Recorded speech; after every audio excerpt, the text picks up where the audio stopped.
नमस्कार दोस्तों, स्वागत करते हैं आपका एक बार फिर अपने यूट्यूब चैनल एचपीजी की स्टडी में। तो गाइस, कैसे हो आप सब लोग? उम्मीद करता हूँ बेहतर होंगे। तो गाइस, आज हम डिस्कस करेंगे आपका जो यहाँ पे साइकोलॉजी के इंपॉर्टेंट क्वेश्चंस, यानी कि शिक्षा, मनोविज्ञान और विकास और अधिगम से। तो आपको पता ही है कि आपका पेपर जो फरवरी 25 से 27 तक जो आपकी जेबीटी कमीशन की डेट आ चुकी है। तो प्लीज़ वीडियो को अंत तक जरूर देखना, और चैनल से जो पहली बार जुड़ा हुआ है वो चैनल को सब्सक्राइब कर देगा और वीडियो को लाइक कर देगा, ठीक है। तो आज हम डिस्कस करेंगे इंपॉर्टेंट क्वेश्चन यहाँ पे, ठीक है, शिक्षा मनोविज्ञान के। तो प्रथम मनोवैज्ञानिक प्रयोगशाला की स्थापना जो किसने की थी? तो गॉल्टन ने की थी, हल ने की थी, वुंट ने की थी, वॉटसन ने की थी। याद रखेंगे, ऑप्शन नंबर सी सही आंसर हो जाएगा, वुंट इसका राइट आंसर हो जाएगा, ठीक है। क्वेश्चन नंबर 2 है गाइज हमारे पास, जो शिक्षा मनोविज्ञान की उत्पत्ति का जो है वर्ष कौन सा माना जाता है? तो शिक्षा मनोविज्ञान की उत्पत्ति का वर्ष आपका ऑप्शन नंबर डी यानी कि 1900 माना जाता है, याद रखेंगे। क्वेश्चन नंबर 2 का option number D right answer इसका हो जाएगा। क्वेश्चन नंबर 3 है गाइज हमारे पास, जो यहाँ पे निम्नलिखित में से जो कौन शिक्षा मनोविज्ञान की प्रकृति है? तो शिक्षा मनोविज्ञान की प्रकृति आपकी जो है विद्यात्मक विज्ञान, इसका राइट आंसर हो जाएगा। क्वेश्चन नंबर 4 है हमारे पास, जो है एक शिक्षक को अपने विद्यार्थियों की क्षमताओं को समझने का प्रयास करना चाहिए। निम्नलिखित में से जो कौन सा क्षेत्र इस उद्देश्य के जो साथ संबंध है? तो ऑप्शन नंबर सी यानी कि शिक्षा मनोविज्ञान इसका राइट आंसर हो जाएगा। इसका 4 का right answer option number C हो जाएगा। क्वेश्चन नंबर 5 गाइस हमारे पास, जो प्रारंभ में आत्मा का प्रयोग किस शास्त्र में किया जाता था? तो प्रारंभ में आत्मा का प्रयोग जो आपका ऑप्शन नंबर बी यानी कि दर्शन शास्त्र में किया जाता था, ठीक है। ऑप्शन नंबर 20 का राइट आंसर हो जाएगा हमारे पास। क्वेश्चन नंबर 6 है हमारे पास, जो यहाँ पे शिक्षा मनोविज्ञान का अध्ययन अध्यापक को इसलिए करना चाहिए क्योंकि, तो उसका राइट आंसर क्या होगा? इससे शिक्षा को आत्मसंतुष्टि मिल सके, या इससे वो दूसरों को प्रभावित कर सके, या इससे वो अपनी अपनी परीक्षाओं में प्रथम आ सके। तो नेक्स्ट ऑप्शन नंबर इसका यहाँ पे देख सकते हैं, नेक्स्ट है इसका ऑप्शन नंबर डी, यानी कि इसकी सहायता से वो अपने शिक्षण को अधिक प्रभावशाली बना सके। तो ऑप्शन नंबर डी इसका राइट आंसर हो जाएगा, इसकी सहायता से वो अपने शिक्षण को अधिक प्रभावशाली बना सकेगा। क्वेश्चन नंबर 7 है, निम्नलिखित में से कौन सा विकल्प शिक्षा मनोविज्ञान की एक सीमा है? तो उसका राइट आंसर क्या होगा? तो बाल विकास के विभिन्न अवस्थाओं का ज्ञान होगा, या कक्षा की समस्याओं का समाधान, या बाल केंद्रित शिक्षा होगा, या व्यक्तिगत विभिन्नताओं की समस्या। तो ऑप्शन नंबर डी इसका सही आंसर हो जाएगा, व्यक्तिगत विभिन्नताओं की समस्या राइट आंसर होगा। नेक्स्ट क्वेश्चन नंबर 8 है हमारे पास, जो मनोविज्ञान का शिक्षा के क्षेत्र में सबसे बड़ा योगदान है। तो क्वेश्चन नंबर 8 का राइट आंसर हमारे पास क्या हो जाएगा? तो ऑप्शन नंबर डी यानी कि बाल केंद्रित शिक्षा इसका सही आंसर हो जाएगा। मनोविज्ञान का शिक्षा के केंद्र में सबसे बड़ा योगदान कौन सा है? बाल केंद्रित शिक्षा। क्वेश्चन नंबर 9 है, पारिस्थितिकी प्रणाली सिद्धांत जो मूल रूप से उरी ब्रोफेवेर्नर द्वारा तैयार किया गया है, 4 प्रकार के नेस्टेड पर्यावरण प्रणालियों को निर्दिष्ट करता है, जिन्हें डैश भी कहा जाता है। तो उसे क्या कहते हैं हमारे पास? जो प्रभावशाली अवधारणा कहते हैं, मानव विकास कहते हैं, या मानव परिस्थितिकी कहते हैं, या ऑप्शन नंबर डी भौतिकी विकास कहते हैं। तो इसका सही आंसर हो जाएगा मानव परिस्थितिकी, इसका सही आंसर हो जाएगा। क्वेश्चन नंबर 10 है गाइस हमारे पास, जो आपको बताना है, व्यक्ति बिना किसी अंतर्निहित मानसिक प्रकरण के पैदा होते हैं और इसलिए सभी ज्ञान अनुभव या अवधारणा से आते हैं। इस धारणा को डैश के रूप में संदर्भित किया जाता है। तो उसका सही आंसर क्या होगा? तो मासूम नोटा, या मासूम मनस्थिति, या मासूम पहिला, या मासूम नोवश। तो ऑप्शन नंबर बी सही आंसर हो जाएगा, यानी कि मासूम मन है, इसका सही आंसर हो जाएगा, ठीक है। गाइस क्वेश्चन नंबर 11 है, निम्नलिखित में से जो कौन सा कथन वृद्धि के विशेषता के प्रतिनिधित्व करता नहीं करता है? यह एक मात्रात्मक पहलू है। ऑप्शन नंबर ए हमारे पास है। ऑप्शन नंबर बी है हमारे पास, ये मापने योग्य नहीं है। ऑप्शन नंबर सी है, ये जीवन पर्यंत नहीं है। ये ऑप्शन नंबर डी है हमारे पास है यहाँ पे, ये केवल शारीरिक विकास को दर्शाता है। तो ऑप्शन नंबर 20 का सही आंसर हो जाएगा हमारे पास, ये मापने योग्य नहीं है। क्वेश्चन नंबर 12 है, निम्नलिखित में जो कौन सा कथन सत्य नहीं है? तो सीखना व्यवहार परिवर्तन की एक प्रक्रिया है, ये सही नहीं है। या वृद्धि एक जैविक प्रक्रिया है, या विकास एक मात्रात्मक प्रक्रिया है, या शिक्षा एक लक्ष्य उन्मुख प्रक्रिया है। तो ऑप्शन नंबर सी सही आंसर हो जाएगा, विकास एक मात्रात्मक प्रक्रिया है। मानव जाति में विकास होता है, तो किसके द्वारा होता है मानव जाति में विकास? तो किशोरावस्था के अंत तक, या बाल्यावस्था के अंत तक, या प्रौढ़ावस्था के अंत तक, या जीवन पर्यंत। तो ऑप्शन नंबर डी इसका सही आंसर होगा, जीवन पर्यंत। क्वेश्चन नंबर 14 है गाइस हमारे पास, आपको बताना है, निम्नलिखित में से जो कौन सा कथन सही नहीं है? तो उसमें बताना है कि कौन सा कथन इसमें सही नहीं है। तो कौन सा 14 का राइट आंसर आपका क्या होगा? विकास और वृद्धि एक दूसरे के पर्यायवाची हैं, या विकास एक सतत प्रक्रिया है, या वृद्धि विकास की एक ही भाग है, ये विकास कार्यक्षमता, कुशलता और व्यवहार में आने वाले गुणात्मक परिवर्तनों को प्रकट करता है। तो इसका राइट आंसर हमारे पास ऑप्शन नंबर ए हो जाएगा, विकास और वृद्धि एक दूसरे के पर्यायवाची हैं। 15 नंबर क्वेश्चन है गाइस हमारे पास, ये नंबर क्वेश्चन है। 15 नंबर क्वेश्चन हमारे पास, ये यहाँ पे दे सकते हैं। तो निम्नलिखित में से कौन सा कथन विकास के संबंध में सही नहीं है? तो विकास प्रतिमानों की कुछ स्थिति निश्चित विशेषताओं की भविष्यवाणी की जा सकती है। या ऑप्शन नंबर बी, विकास का उद्देश्य वंशानुगत संभाव्य क्षमता का विकास करना है। या विकास के विभिन्न क्षेत्रों में संभाव्य खतरे नहीं होते। या प्रारंभिक विकास बाद में जो है बाद के विकास से अधिक महत्वपूर्ण होते हैं। तो ऑप्शन नंबर सी सही आंसर हो जाएगा, विकास के विभिन्न क्षेत्रों में संभाव्य खतरे नहीं होते। तो गाइज यहाँ पे हमने जो है यहाँ पे 15 क्वेश्चन यहाँ डिस्कस कर लिए। नेक्स्ट क्वेश्चन देख लेते हैं। क्वेश्चन नंबर 16 हमारे पास जो यहाँ पे दिया गया है, विकास के संदर्भ में निम्न जो है कौन सा कथन सत्य नहीं है। तो इसमें बताना आपको, तो विकास की प्रत्येक अवस्था के अपने खतरे हैं। यह विकास उकसाने बढ़ावा देने से होता है। यह विकास सांस्कृतिक परिवर्तनों से प्रभावित होता है।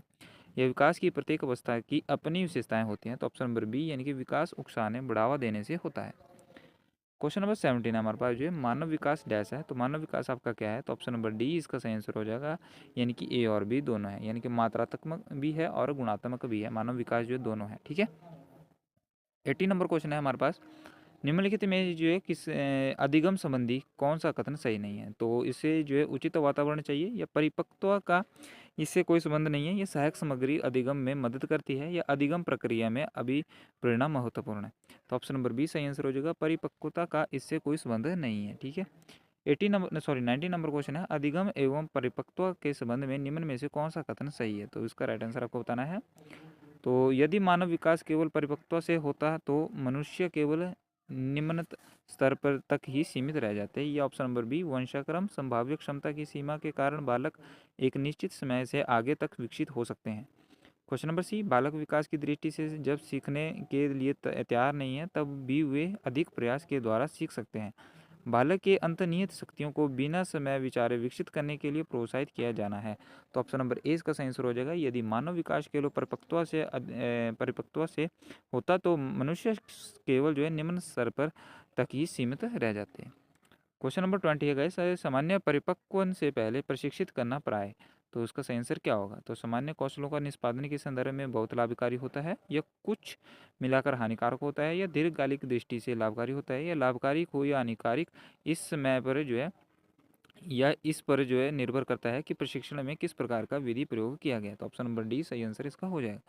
क्वेश्चन नंबर 21 है, विकास का वह संबंध परिपक्वता से है जो उद्दीपन का डैश से है। तो इसका सही आंसर क्या हो जाएगा, तो इसका सही आंसर हमारे पास हो जाएगा यहाँ पे परिवर्तन, प्रतिक्रिया, या प्रयास, या परिणाम। तो ऑप्शन नंबर बी सही आंसर इसको हो जाएगा, प्रतिक्रिया। तो option number question number 22 guys, video को लाइक करते हुए चलिएगा, देन चैनल को सब्सक्राइब करते हुए चलिएगा। ऐसी ही मज़ेदार वीडियो आपको देखने को मिलेंगी, हर टॉपिक आपको यहाँ पे करवाया जाएगा, ठीक है। क्वेश्चन नंबर 22 है, यानी कि डैश को परिपक्व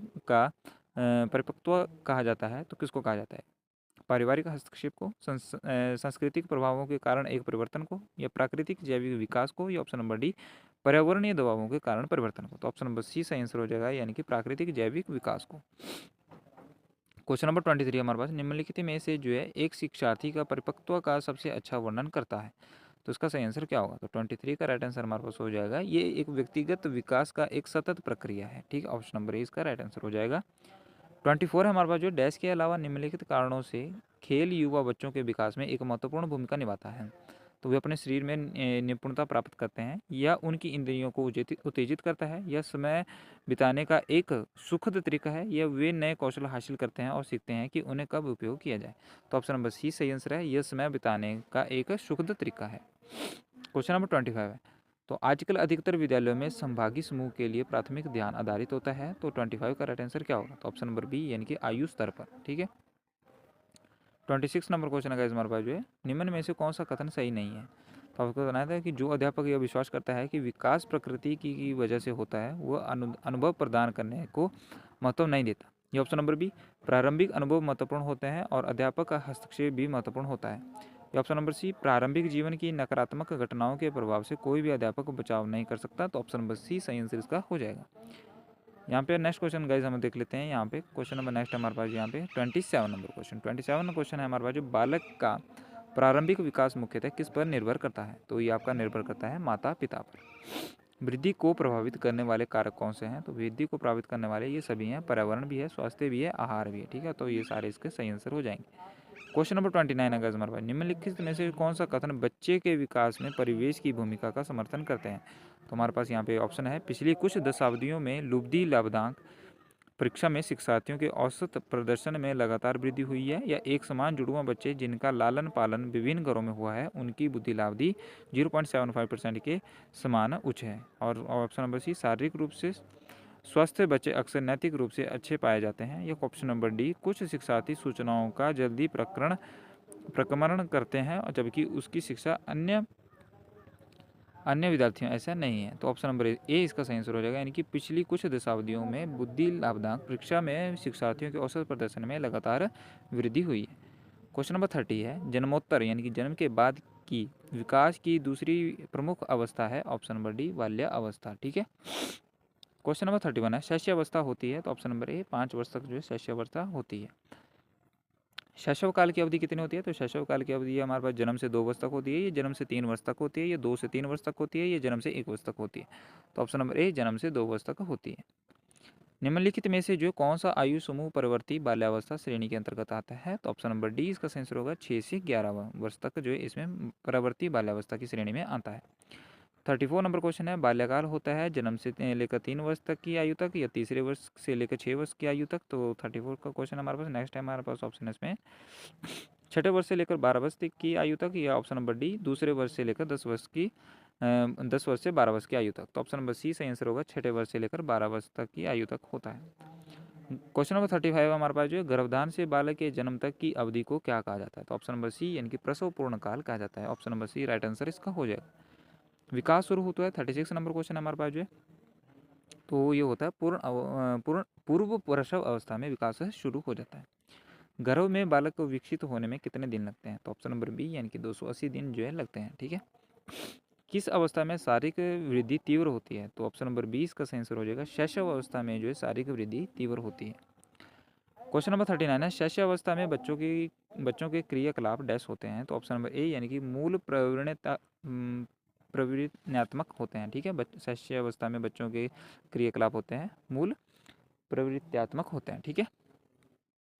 क्वेश्चन नंबर 40 है, शिशु डैश के उम्र तक अजनबियों से झिझकना या शर्माना विकसित करते हैं। तो ऑप्शन नंबर डी यानी कि 6 महीने जो है 6 महीने की उम्र में जो है ये अजनबियों से झिझकना और शर्माना शुरू कर देते हैं। क्वेश्चन नंबर 41 है, निम्नलिखित में से जो कौन सा मध्य वाला अवस्था की विशेषता है? तो इसको मैं आपको बताना है, तो सही आंसर इसका क्या हो जाएगा? तो 41 का आपको बताना है, तो इसका मध्य वाला अवस्था में ऑप्शन नंबर डी यानी कि बच्चे तार्किक एवं मूर्त रूप से सोचना प्रारंभ कर देते हैं। 42 नंबर क्वेश्चन है, मानव विकास की जो है अवस्था जिसे सुनहरी अवस्था कहा जाता है वो कौन सी है? शैशव अवस्था, बाल्यावस्था, किशोर अवस्था या प्रौढ़ अवस्था? तो 42 का राइट आंसर हमारे पास ऑप्शन नंबर बी हो जाएगा। यहाँ पे 42 कौन सा है? तो बाल्यावस्था इसका राइट आंसर हो जाएगा। आइए 43 नंबर क्वेश्चन देख लेते हैं। 43 नंबर क्वेश्चन है, 6 से 11 वर्ष की आयु के बालकों की विशिष्टताएं निम्नलिखित हैं। तो कौन सी हैं? बालक स्वाभाविक एवं सक्रिय अधिगमकर्ता होते हैं, या सीखने के लिए शिक्षकों पर निर्भर होते हैं, या बालक शिक्षकों से ज्ञान प्राप्त करते हैं, या बालक सीखने में रुचि नहीं रखते। तो ऑप्शन नंबर डी सही होगा, बालक सीखने में जो है रुचि नहीं रखते। दल या गैंग का सदस्य होने से समाजीकरण उत्तर बाल्यावस्था में बेहतर होता है। निम्न में से कौन सा कथन इस विचार के विपरीत है? तो इसमें कौन सा कथन है? तो ऑप्शन नंबर डी, छोटी छोटी बातों पर झगड़ा करते हुए अपनी गैंग के सदस्यों से लड़ाई मोल लेता है, ये आपका कथन है बिल्कुल विपरीत है। 45 नंबर क्वेश्चन है, निम्न में से कौन सा कथन मिडिल स्कूल के विद्यार्थियों के विकास से सहमति नहीं रखता? तो ये आपका ऑप्शन नंबर डी सही आंसर होगा, अधिकांश विद्यार्थी विशेष रूप से स्वकेंद्रित हो जाते हैं, ये इसका बिल्कुल सही आंसर हो जाएगा। 46 नंबर क्वेश्चन है, निम्न में से कौन सी पूर्व बाल्यावस्था की विशेषता नहीं है? तो आपका दल समूह में रहने वाली की अवस्था इसका सही आंसर हो जाएगा। बाल्यावस्था की प्रमुख जो है मनोवैज्ञानिक विशेषता क्या है? तो बाल्यावस्था की जो प्रमुख मनोवैज्ञानिक विशेषता आपकी ऑप्शन नंबर बी यानी कि सामूहिकता की भावना इसका सही आंसर हो जाएगा। पद संवेगात्मक क्रांति किस अवस्था से अधिक जुड़ा हुआ है? तो ये आपका शैशवावस्था से, बाल्यावस्था से, किशोरावस्था से या प्रौढ़ावस्था से? तो ऑप्शन नंबर सी यानी कि किशोरावस्था से जुड़ा हुआ है। ठीक है। नेक्स्ट क्वेश्चन है गाइस हमारा जो 49, सहपाठियों के दबाव से जब सबसे अधिक प्रभाव डालता है वह है प्रारंभिक बाल्यावस्था, मध्य बाल्यावस्था, प्रारंभिक किशोरावस्था या उत्तर किशोरावस्था? तो ऑप्शन नंबर डी इसका सही आंसर हो जाएगा, उत्तर किशोरावस्था इसका सही आंसर हो जाएगा। 16 वर्षीय नीरज अपने आप में पृथक स्वनियंत्रित व्यक्ति की भावना को विकसित करने का प्रयास कर रहा है। वो डैश विकसित कर रहा है। तो इसका सही आंसर क्या होगा? तो ऑप्शन नंबर बी यानी कि स्वायत्तता इसका सही आंसर हो जाएगा। तो गैस ये थे हमारे 50 इंपॉर्टेंट क्वेश्चन। आगे नेक्स्ट वीडियो में हम जो यहाँ पे 51 से डिस्कस करेंगे 100 तक। तो ऐसे ही डेली हम जो 50-50 क्वेश्चन डिस्कस करेंगे। अगर जरूरत पड़ी तो हम 100 क्वेश्चन भी लेके आएंगे आपके लिए। तो ये लगभग जो 500 क्वेश्चन की PDF है मेरे पास, ये 500 क्वेश्चन हम पढ़ेंगे और यहाँ से मैं आपको दावा कहता हूँ कि यहाँ से बाहर आपको क्वेश्चन नहीं देखने को मिलेंगे। तो यहीं पे वीडियो समाप्त करते हैं। जय हिंद, जय भारत, धन्यवाद। ऐसे ही पढ़ते रहिए, हंसते खेलते तैयारी करते रहिए और हर प्रकार की वीडियो आपके लिए आएगी। हिंदी, GK और सभी प्रकार की वीडियो आपके लिए इस चैनल के माध्यम से आपको दी जाएगी। ठीक है, तो चैनल को सब्सक्राइब कर लेना जो पहली बार जुड़ा हुआ है, और जो यहाँ पे वीडियो को लाइक कर देगा जो जिसको वीडियो अच्छी लगे। ठीक है, धन्यवाद। जय हिंद, जय भारत। यहीं पर वीडियो समाप्त करते हैं।